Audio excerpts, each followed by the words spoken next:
नमस्कार, आगळी वेगळी रेसिपीमध्ये तुम्हा सगळ्यांचे मनापासून खूप खूप स्वागत आहे। तर आज आपण इथे बघत आहे चिवडा आहे हा, आणि त्यापासून भेल कशी बनवायची सर्वात सोपी रेसिपी आहे।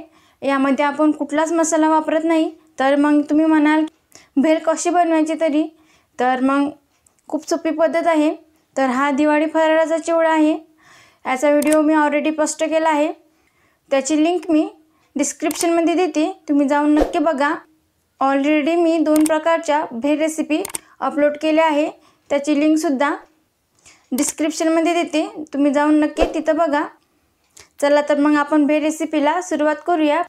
पण त्या अगोदर तुम्ही जर चॅनलवर नवीन असाल तर पटकन सबस्क्राइब करा आणि त्याचबरोबर बेल आयकॉन हिट करून ऑल सिलेक्ट करा। तर सगळ्यात आधी इथं मी दिवाळी फराळाचा चिवडा घेतला आहे। तुमच्या घरात जो कुठला चिवडा असेल तुम्ही तो घेऊ शकता, किंवा मग विकत आणलेला चिवडा असेल तरी तुम्ही तो घेऊ शकता, काही हरकत नाही। तर इथं हा चिवडा आहे, हा मी दिवाळी फराळामध्ये केला आहे। तर यापासून भेल बनवायची, आणि यामध्ये आपण कुठलाच मसाला वापरत नाही। तर मग तुम्ही म्हणाल की ही भेल कशी करायची, खूप सोपी पद्धत आहे, कोणालाही जमेल अशी। चला तर मग मी तुम्हाला सांगते। तर सगळ्यात आधी इथं एक बारीक कट करून घेतलेला कांदा आहे, एक मध्यम आकाराचा टोमॅटो ते सुद्धा बारीक कट करून घेतलं, कोथिंबीर आहे थोडीशी, आणि अर्धा लिंबाचा रस लागेल। तर सगळ्यात अगोदर हा कांदा यामध्ये घालून घ्यायचा आहे। तर चिवडा बनवलेला आहे आपण तर यामध्ये मी सगळं साहित्य वापरलं होतं, त्यामुळे आपल्याला काहीच घालायची गरज नाही। तुम्ही चिवड्यापासून जर भेल बनवत असाल तर मग त्यामध्ये कुठलंच साहित्य वापरू नका। चिवड्यामध्ये सगळा मसाला ऑलरेडी असतो, त्यामुळे मसाला तुम्ही घालू नका।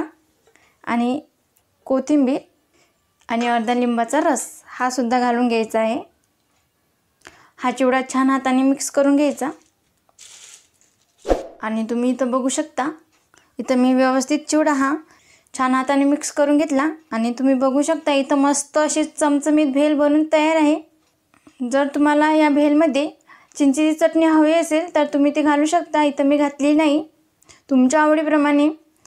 आमच्या घरामध्ये ही चिवड्यापासून अशीच भेल केलेली आवडते, त्यामुळे मी चिंचेची चटणी घालत नाही अजिबात।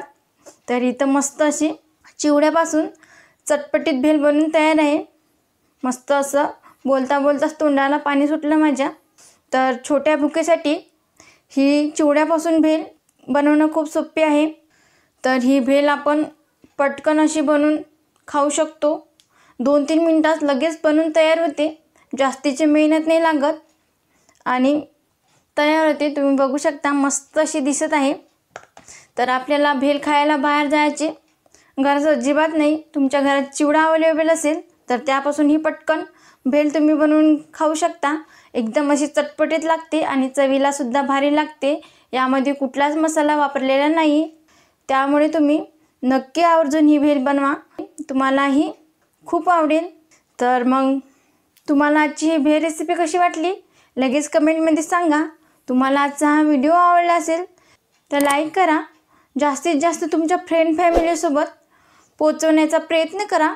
तसेच आगळी वेगळी रेसिपीला सबस्क्राइब करायला विसरू नका, आणि त्याचबरोबर बेल आयकॉन हिट करून ऑल सिलेक्ट करा, जेणेकरून मी छान छान रेसिपी अपलोड करेल त्याचे नोटिफिकेशन तुम्हाला येऊन जाईल। आज वेळात वेळ काढून तुम्ही संपूर्ण रेसिपी बघितल्याबद्दल तुम्हा सगळ्यांचे मनापासून खूप खूप धन्यवाद। अशी छान छान रेसिपी तुम्ही सुद्धा बनवून खात जा। भेटूया नेक्स्ट व्हिडिओमध्ये।